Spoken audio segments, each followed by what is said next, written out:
आपको अंदाज़ा हुआ होगा कि हमारा इशारा उस लेटर की तरफ है जो लेटर इस्लामाबाद हाई कोर्ट के साहिबान ने सुप्रीम जुडिशल काउंसिल को लिखा है। उस सुप्रीम जुडिशल काउंसिल में सुप्रीम कोर्ट के 2 सीनियर जजेस including chief justice, Islamabad high court का चीफ जस्टिस और 2 जज साहिबान जो चीफ जस्टिस साहिबान है वो शामिल हैं। इनको जो लेटर लिखा गया है that letter speaks for itself, लेकिन उसमें जो जज साहिबान ने ज़िंदगी में पहली मरतबा कोई ऐसा लेटर लिखा है, ये पाकिस्तान की जुडिशरी के लिए एक टर्निंग पॉइंट है। ये हम तो कहते रहे और 2 साल से कहते चले आ रहे थे, लेकिन अल्लाह ने रहम किया। जज साहिबान को भी अल्लाह ने हिम्मत दी, उनको भी अल्लाह ने ज़ुबान दे दी और वो अपनी बर्दाश्त पे जितना बर्दाश्त करते रहे एक हद पूरा हुआ और आखिरकार उन्होंने अपना वर्शन आप लिखा जज साहिबान ने, और सब ने इंडिविजुअली उन पे दस्तखत किए और सब ने सुप्रीम जुडिशल काउंसिल के सामने भेजा। उसमें जो सबसे बड़ी बात है कंसर्न वाली,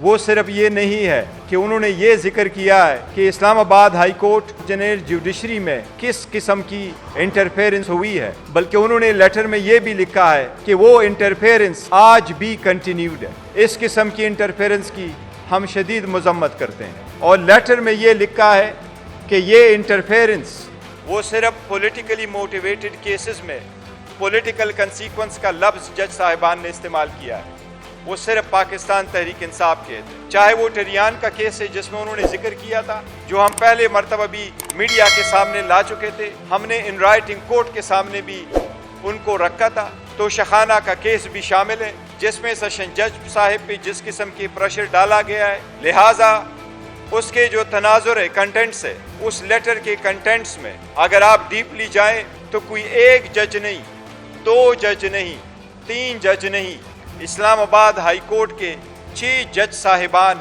उस प्रेशर से मुतासर हुए हैं। इसलिए लोअर जुडिशरी थ्रू मुतासर होती रही है उस प्रेशर से, उस इंटरफेरेंस से। यही वो वर्शन है जो हम आपको बताते रहे हैं कि 5 दिनों में 3 कन्विक्शनें करवाई गई थी, 14 घंटे हेयरिंग हो चुकी थी। एक जज साहब ने कहा था मुझे नहीं पता मेरे बच्चे कहाँ हैं, एक जज साहब ने ये कहा था कि मेरे बेटे का वलीमा पोस्टपोन करवाया गया है। इस किस्म की जजमेंटें दी गई हैं। इस किस्म की जजमेंटें हुई जिसके ट्रायल के दौरान क्रॉस एग्जामिनेशन की इजाज़त नहीं थी। ऐसी कन्विक्शनें करवाई गई जिसमें एविडेंस प्रोड्यूस करने का हक नहीं दिया गया। इस तरीके से जज साहब ने केस कंक्लूड कर लिया था कि हम गए आर्गूमेंट्स के लिए, लेकिन आर्गूमेंट्स के बजाय जज साहब ने अपना डिसीजन अनाउंस किया।